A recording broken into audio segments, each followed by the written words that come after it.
जय श्री कृष्णा दोस्तों। हर हर महादेव। कैसे हैं आप सब? स्वस्थ और सुरक्षित होंगे दोस्तों।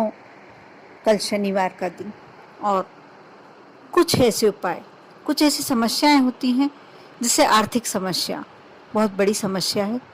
यदि आर्थिक समस्या आपके साथ भी है, आपके पास पर्याप्त धन नहीं है, पर्याप्त पैसा नहीं है, तो इस तंगी से जो गुजरता है वही जानता है। आर्थिक तंगी से परेशान व्यक्ति हर संभव प्रयास करता है। वह मेहनत से पैसा कमाने के साथ साथ ज्योतिष, विद्वान पंडित सभी के बताए उपाय करने की, पूजन कराने की, बड़ी कोई अनुष्ठान कराने का पूरा प्रयास करता है। लेकिन इसके बाद भी आपको मेहनत करने के बाद यदि आर्थिक परेशानियों का सामना करना पड़ रहा है तो एक कारण इसका वास्तु दोष भी हो सकता है, दूसरा पितृ दोष भी हो सकता है। कभी कभी होता ऐसा है कि घर में वास्तु दोष होता है, इसके कारण कड़ी मेहनत का उचित व सार्थक परिणाम नहीं प्राप्त होता। इसलिए घर में वास्तु दोष दूर करने के लिए कुछ उपाय किए जा सकते हैं जिससे व्यक्ति की सभी समस्याएं आसानी से दूर हो जाती हैं। और ज़रूरी नहीं है कि आपको उसके लिए घर में तोड़फोड़ करनी हो। उसके लिए कुछ उपाय ऐसे होते हैं जिसे करके आप अपने घर के वास्तु दोष दूर कर सकते हैं। इसके बाद रही बात पितृदोष की। पितृदोष तो बहुत ही आसान उपाय है। आप प्रतिदिन यदि अपने घर के जो परिंदा है उसका जल 1 कलश भगवान भोलेनाथ पर समर्पित करते हैं, चढ़ाते हैं, तो अवश्य आपको पितृदोष से मुक्ति मिलती है। उसके लिए ज़्यादा कुछ नहीं करना। इसके साथ यदि आपको लगता है बहुत ही बड़ा आपके हानि पितृदोष के कारण हो रही है, आप पर बहुत समय से पितृदोष चल रहा है, तो आप उस जल में थोड़े से काले तिल भी मिला सकते हैं। इससे भी आपके घर में शांति रहेगी, सुख समृद्धि आएगी और साथ साथ आप आर्थिक रूप से मजबूत होंगे, बरकत होने लगेगी। यदि आप आर्थिक तंगी का सामना कर ही रहे हैं तो घर में भगवान वास्तु, धन कुबेर और माता लक्ष्मी की प्रतिमा अवश्य रखनी चाहिए और इनकी नित्य पूजन करनी चाहिए। क्योंकि हम घर में बहुत सारी मूर्तियां रख लेते हैं, बहुत सारे भगवान देवी देवता विराज तो लेते हैं, लेकिन उन्हें पूजन नहीं कर पाते। उनका यदि पर्याप्त आप पूजन नहीं कर पाते हैं, अपने घर के मंदिर की सफाई नहीं रखते हैं, इसके कारण आपके घर में वास्तु दोष भी आने लगते हैं और समस्याएं भी आने लगती हैं। इसलिए इस बात का अवश्य ध्यान रखें कि आप घर में जितने भी देवी देवता रखते हैं, ज़्यादा रखते हैं, कम रखते हैं, वैसे कम से कम रखना चाहिए, लेकिन जितने भी देवी देवता रखते हैं उनका पूरा आदर करें, सम्मान करें।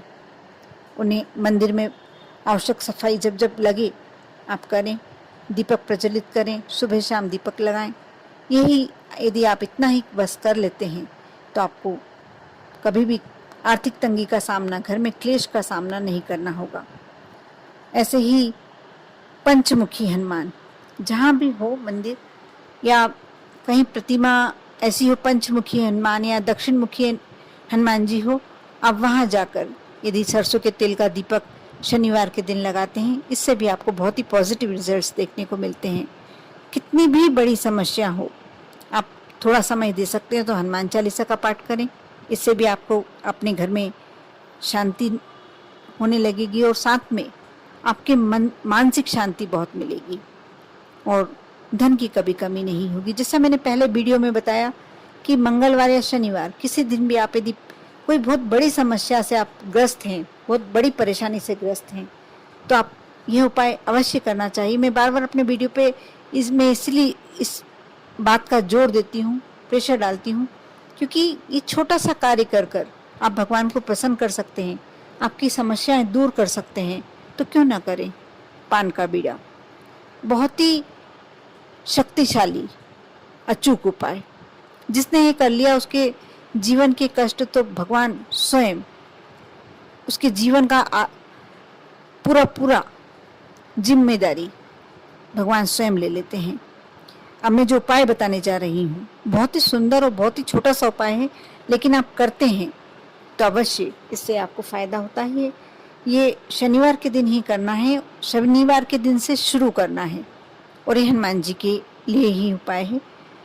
आप 250 ग्राम काले तिल ले लें, उसे घर लाकर बीन लें, साफ कर लें और उसमें 1.25 किलो उड़द की दाल, उसे भी लाकर बीन लें, साफ कर लें और दोनों को मिलाकर आप आटा पिसवा लें।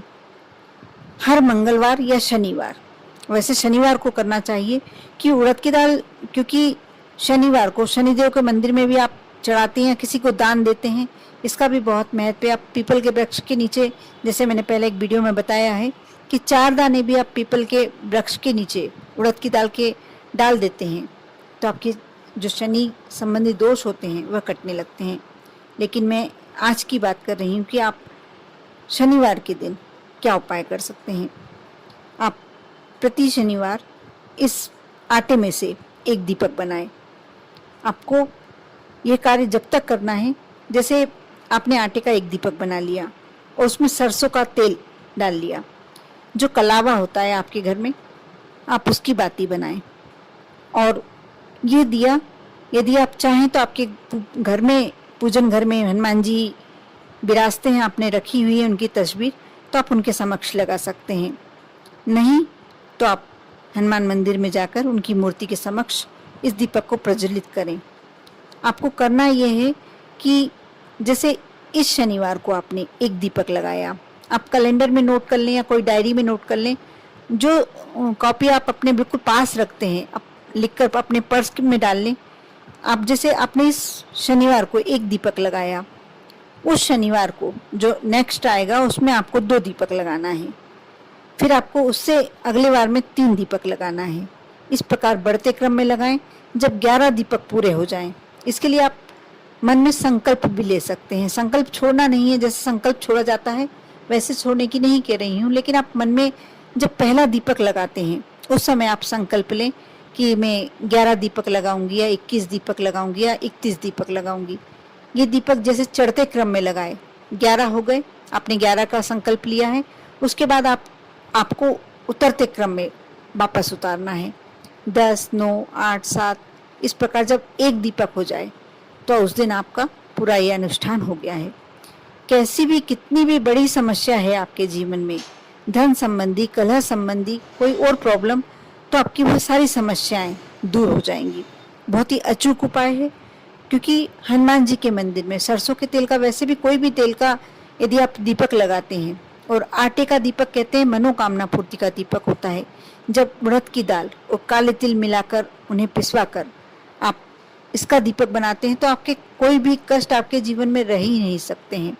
यदि आपके बच्चों का विवाह नहीं हो रहा है या कैरियर नहीं बन पा रहा है, कोई बहुत बड़ी समस्या है, बहुत समय से लग रहा है कि अब ये बहुत बड़ी हो गई है समस्या, हमें इस समस्या से मुक्ति पाना है या हमारी कोई विशेष मनोकामना होती है वह पूरी करना है, आप इस उपाय को बिल्कुल इसी शनिवार से अवश्य शुरू कर दें। और आप यदि महिला हैं, आप नहीं जा पाती हैं मंदिर, तो आप अपने घर के किसी पुरुष को भेज सकती हैं। किसी कारण से ऐसा लगता है कि यदि आप मासिक धर्म में हैं, यदि आप नहीं बना पा रहे हैं दीपक, हनुमान जी के पूजन 7 दिन तक नहीं करनी चाहिए, या हनुमान जी के लिए कोई भी आप अनुष्ठान करते हैं, यदि मासिक धर्म में है तो आप 7 दिन तक बिल्कुल, जब तक शुद्ध ना हो जाएं तब तक आपको हनुमान जी की पूजन के लिए कोई कार्य नहीं करना चाहिए। उस समय आपके घर में बच्चे हों या आस पड़ोस में कोई हो, उनसे बोलकर आप लगवा सकते हैं। आप कर देखें, बहुत ही अचूक उपाय है। इसके साथ साथ यदि आपके घर में वास्तु दोष है, उसके लिए मैं जो छोटा सा उपाय बता रही हूँ वह भी आप अवश्य कर देखें। आप अपने घर के ईशान कोण, उत्तरी पूर्वी कोने पर एक जल से भरा हुआ कलश रखें। पूजन करके पहले स्वास्तिक बनाएं, उस पर थोड़े से शुद्ध जल के छींटे दें, गंगा जल हो तो गंगा जल के छींटे दें, थोड़े से चावल छोड़ें और उस पर किसी शुभ दिन कलश रखें, भरकर कलश। उस कलश को कभी भी खाली ना होने दें। आपके घर में कैसा भी वास्तु दोष होगा दूर हो जाएगा। कर देखें, विश्वास बनाए रखें। विश्वास के साथ आप जो भी कार्य करेंगे अवश्य आपकी सभी मनोकामनाएं पूर्ण होंगी। आप पर और आपके पूरे परिवार पर भोलेनाथ की कृपा हमेशा बनी रहे। ओम नमः शिवाय।